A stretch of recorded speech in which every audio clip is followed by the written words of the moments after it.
Am I insane for thinking that Merab Dvalishvili actually beats Umar Nurmagomedov? Now, seriously, let's talk about that. Why does everyone keep counting out Merab?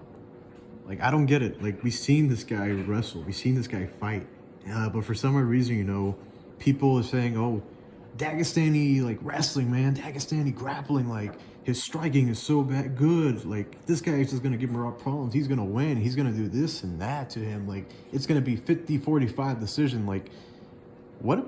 Why is everybody saying this? Like, am I insane for thinking that Merab will actually win that fight? And I really do think so. I'm not saying that like to be a contrarian or to be different. I really just do think that Merab is actually gonna win that fight.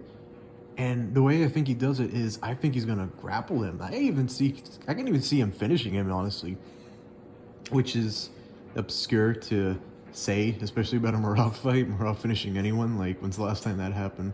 It's been years, but I really do think that Merab is actually gonna win, and I think it's probably gonna be a 50-46 decision or 50-47.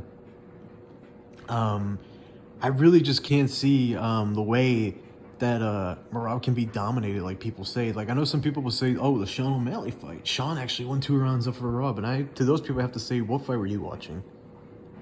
What fight were you watching? Because when I watched the fight, I'm pretty sure I gave all the rounds to Merab except for maybe round 5. And even if I look back at it, I can just say like it was only like one kick. It was like one kick, I think, to the ribs or to the stomach. Something in the midsection of Merab that Sean landed, and I just don't think it was enough really to really do anything. I don't agree with people when people say that, oh, it was a competitive fight. No, it wasn't. It was not at all. I don't see how anyone can make the argument that Sean won that fight. I think you have to be somewhat delusional to actually make the argument that Sean had a competitive fight with Merab, let alone that he actually won the fight. I think if you won the fight, you have to get your brain shifted and get electric therapy or get your entire brain rearranged, like brain surgery. Because like, come on, no, he didn't win that fight. He didn't do anything off of damage. Nothing about that was impressive. And I don't see it.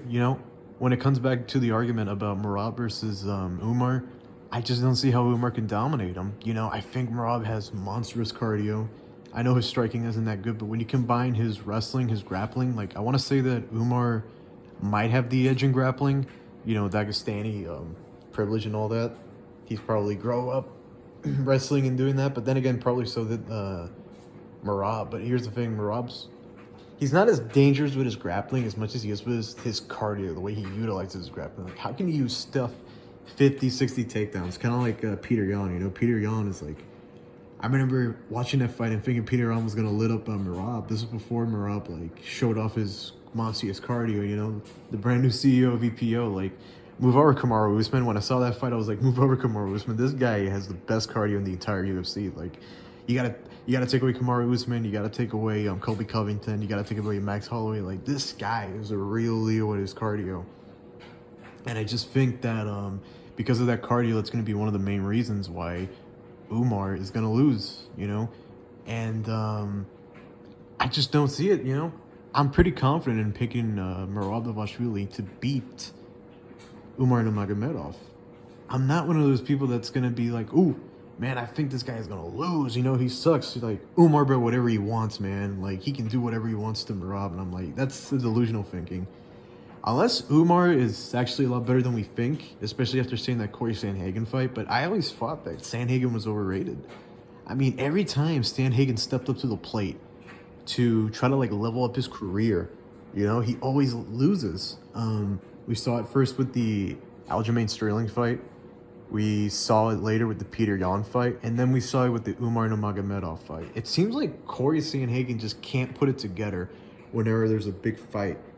I just don't think he's that good as he says, And I remember correctly watching that fight, like, why does he switch in stances so much? Like, why aren't you striking? Like, it just kind of seemed like he was scared to strike back with Umar. And I just didn't understand why. So, my prediction for the fight, I honestly think 50-47 or 50-46 Merab. I really do think so.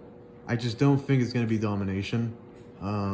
For all we know, we can actually see one of them dominate the other. But I think it's actually probably gonna be Merab taking rounds off Umar. I think he's probably gonna take like 3 or 4 rounds, and that's probably gonna be it for the fight. And then after that, we're gonna have to see.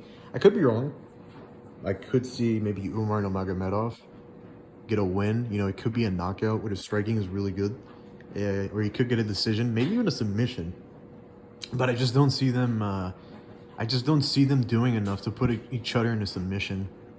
Especially Merab. Merab is not really a submission specialist, so I just don't see any of them putting them in a submission. I could see a knockout possibly from Umar.